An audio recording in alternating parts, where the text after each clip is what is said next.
Cinema মুক্তির আগেই ১ কোটি টাকার বেশি আয়। মান্নার আম্মাজান ঘিরে এমনই তথ্য দিয়েছেন পরিচালক কাজী হায়াৎ। ১৯৯৯ সালের ২৫ জুন মুক্তি পাওয়া আম্মাজান সিনেমাটি নির্মাণে খরচ হয়েছিল ১,২,০০,০০০ টাকা। পরিচালক কাজী হায়াতের ভাষ্য, আম্মাজান সম্পর্কে বলতে গেলে বলতে হয় আমার অন্যতম সেরা না, সবচেয়ে সেরা ব্যবসায়িক ছবি।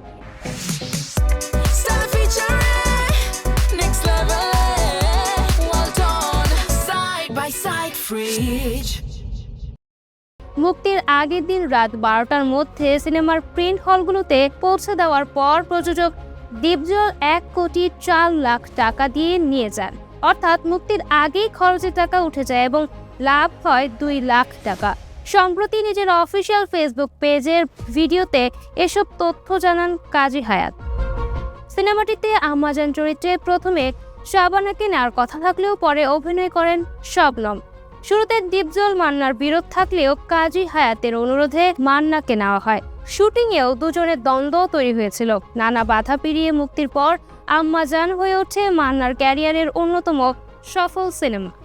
ইমা Akter Mahira, face the people.